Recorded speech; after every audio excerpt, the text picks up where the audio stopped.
Votre émission Outdoor le Mag vous est présentée par le garage Fournier, concessionnaire Kia à Amiens.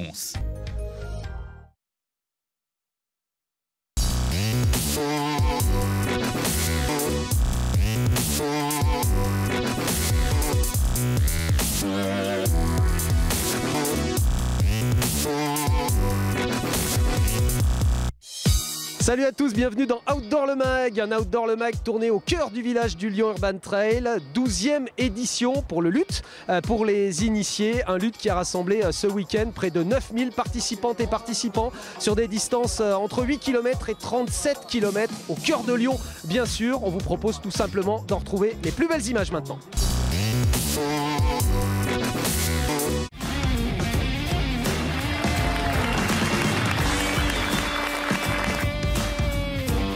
On est content d'être sur la ligne, bientôt hâte d'en découdre. La météo est bien, donc impeccable, les bonnes conditions.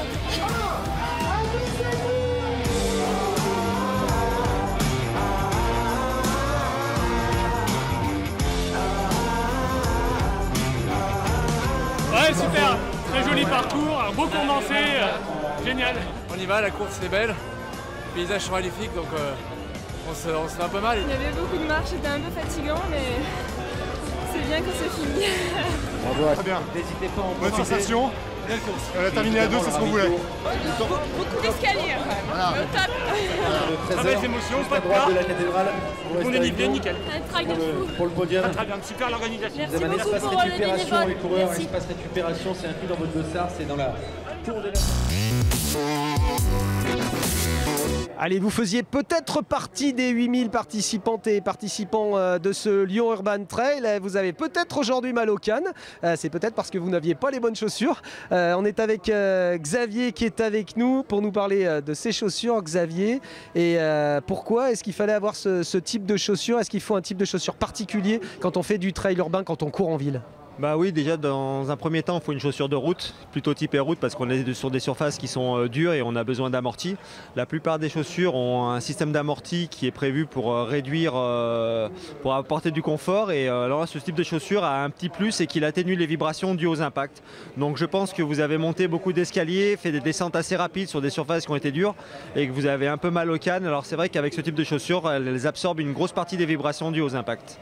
Dans les années 80, on avait généralement une paire de chaussures de running, on faisait tout avec. Aujourd'hui, il faut quoi? Il faut une paire, deux paires, trois paires? Il faut combien de paires, Xavier? L'idéal, c'est d'avoir une paire plutôt typée running et une paire plutôt typée trail ou qui peut faire un peu le mixte. C'est pour ça qu'on a, sur le même type de technologie d'anti-vibration, on a développé la même chose pour cette chaussure qui serait par exemple idéale pour faire une course comme la Saint-Élion par exemple. Une Lyon-Saint-Élion par exemple. Ou une Lyon-Saint-Élion parce qu'en plus on est sur des amortis qui sont à l'avant et à l'arrière qui vont être assez confort, toujours avec l'atténuation de vibration, donc on va pouvoir durer sur le temps, donc sur de la course allant jusqu'à d'ultra. Si je veux faire une Lyon-Saint-Élion, si je veux faire plus de 150 km, là il faut que je m'y mette dès maintenant ou c'est déjà trop tard? Oh, il y en a un petit peu le temps, mais il faut déjà commencer à préparer sa saison bien 8 à 10 mois avant. 8 à 10 mois avant, c'est à peu près maintenant si vous voulez être bien début décembre. On vous propose pour vous donner envie des images de la Saint-Élion qui cette année proposera une version Lyon-Saint-Étienne. Lyon, allez, pour vous donner envie et pourquoi pas aller vous inscrire parce que les inscriptions ont commencé depuis la semaine dernière.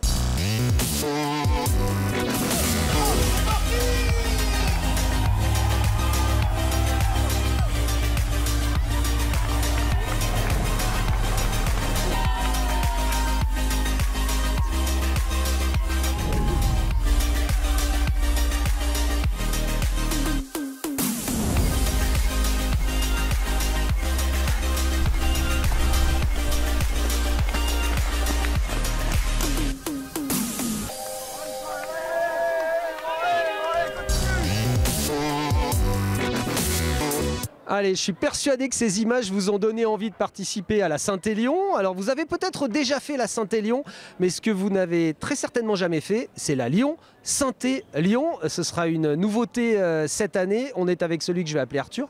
Il m'en voudra pas. Arthur, pour parler de la Lyon-Saint-Élion, qui auparavant s'appelait la 180, mais on va refaire l'historique. Comment l'histoire commence ? C'est en 2003, un petit groupe de fonds nus, il y a le journal Ultra Fonds Nus, donc ils étaient quelques-uns Lionel Plane, il y avait l'organisateur de l'UTMB aussi, donc qui faisait ils ont fait ça une première année, 2003. Après, c'est un peu tombé dans des études, enfin, parce que les personnes relançaient le truc. Et puis nous, en 2009, donc il y a j'ai un copain qui s'appelle Christophe qui m'a dit tiens, et si on faisait l'aller-retour comme ça? Et puis c'est pas tombé dans l'oreille d'un sourd. Moi, j'étais à fond dans l'idée. Donc on a fait ça à 2 en 2009, première année. L'année suivante, on était 8, avec la première féminine qui bouclait les retours. Et puis après, chaque année, on a reconduit le truc parce que c'était convivial, c'était bonne ambiance, voilà, le truc sympathique qu'on faisait chaque année. C'était notre course à saucisson de fin d'année, voilà, le truc sympa. Ça se passait comment la course à saucisson? Ça partait le matin, ça arrivait à Saint-Étienne, puis ça rentrait le soir? Mais oui, alors le truc c'est un départ, le matin vers, chaque année on a un peu avancé le départ parce que comme la Saint-Étienne s'agrandissait en distance, donc on partait vers 6 h tranquillement. Une petite pause à Soucieux pour faire le pain à la boulangerie.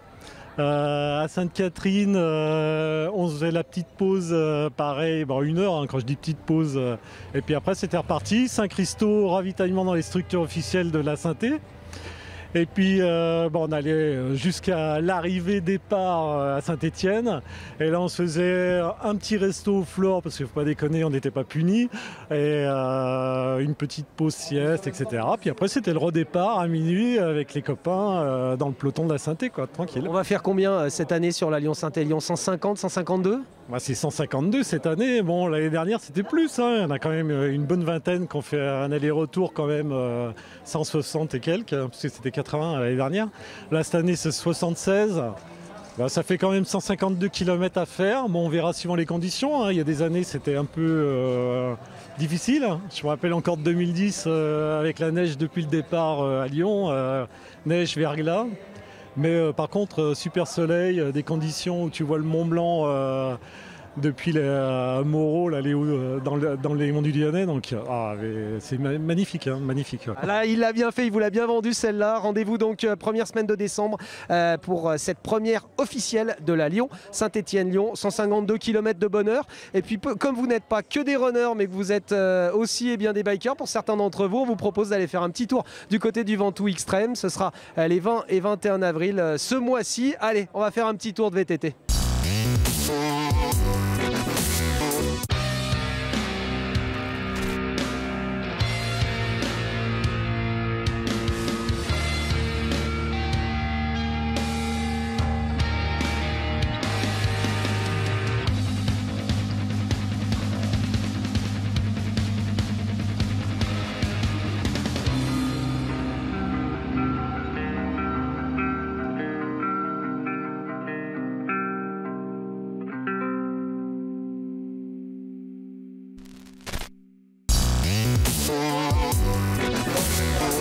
Allez, on vous a donné envie d'aller faire un peu de VTT, on va vous donner envie de courir bien sûr également avec David qui est avec nous. Pascal, vous le reconnaissez pour certains d'entre vous qui fréquentez les pelotons de coureurs à pied. Avec David, on va parler de ce produit là qu'on voit de plus en plus chez les coureurs communs. On l'a vu pendant quelques années sur les élites. Maintenant, on voit beaucoup de coureurs avec des chaussettes de compression. David, clairement, est-ce que ça sert à quelque chose? Et si oui, à quoi ça sert, David? Alors c'est tout à fait une très très bonne question parce que j'avoue que même moi quand je cours je vois de plus en plus de gens portant de la compression, soit des manchons ou même des chaussettes hautes comme nous les produisons. Alors premièrement évidemment la compression elle vient pour la récupération, pour récupérer après un effort, ou après un entraînement ou même une course plus rapidement. Et puis pourquoi on les voit de plus en plus de gens courir avec la compression? Parce que en fait dans la course à pied le mollet il est très sollicité, les muscles sont très sollicités, il y a beaucoup de vibrations, beaucoup de chocs musculaires, des petites lésions, des micro-fissures aussi dans la membrane. Et pour éviter donc cette casse musculaire, casse dans les tissus musculaires, c'est très très bien d'avoir un maintien supplémentaire et un maintien supplémentaire peut se faire par un manchon ou une chaussette haute. Bon, alors on le rappelle, ce type de chaussette, ça ne s'achète pas n'importe comment, parce que bien sûr ça doit correspondre exactement à la morphologie de l'utilisateur. C'est ça, il faut que ça soit adapté.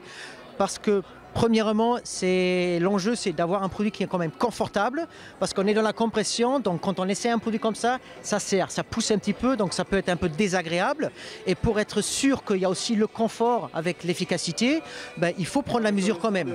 Donc chez nous, c'est assez simple, on prend la mesure du mollet, donc la circonférence, et après on peut donc conseiller aux consommateurs, aux coureurs, donc la bonne taille, et après, donc en espérant qu'il y a aussi le confort avec l'efficacité, donc la réduction des vibrations musculaires. Merci David, c'était clair. On va aller faire un tour avec Pascal Giguet. Pascal, il s'est illustré par le passé sur la Maxi Race, notamment, on l'évoquait avec lui, avec 3 victoires. Il s'est illustré aussi sur le niveau Les Revards et autres. Pascal, il a découvert le lutte ce week-end. Pascal, un petit mot sur ces produits qui sont apparus sur le marché depuis quelques années. Qu'est-ce que ça t'apporte en tant qu'athlète ? Alors moi, ça fait un petit moment que je connais cette marque, et puis cette marque s'est proposée de m'aider sur mon projet sportif. C'est des produits de qualité qui apportent du maintien musculaire, mais aussi je suis plus adepte du trail, et ça m'amène un soutien de la cheville aussi. Donc voilà, je me sens en sécurité, en confort, et pas d'ampoule, donc tout de bon quoi.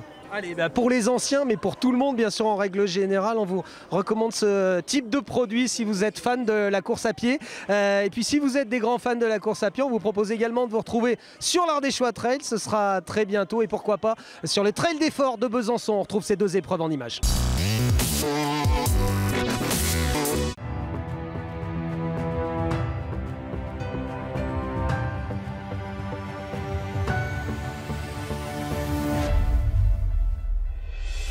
Nous sommes sur la place de la bascule.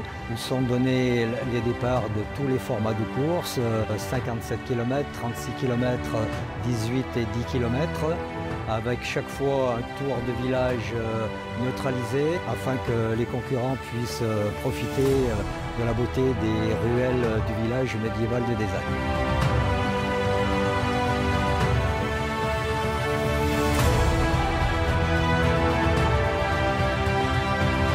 Nous sommes dans les ruines de Rochebonne, l'emblème du trail l'Ardéchois.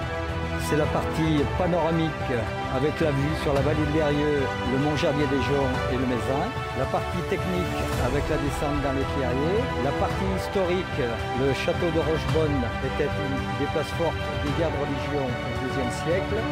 Et la partie idyllique avec le passage au pied de la cascade qui reste le moment fort du parcours.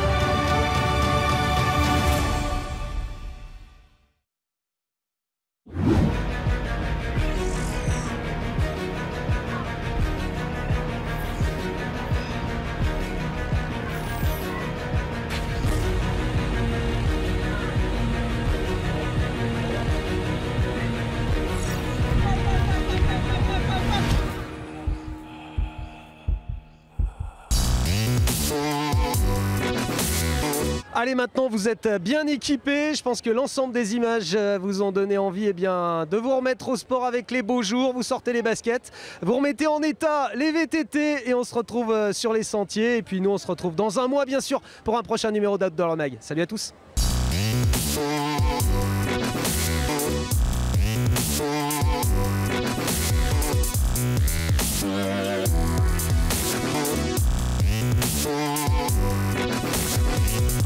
Votre émission Outdoor le Mag vous a été présentée par le Garage Fournier, concessionnaire Kia Amiens.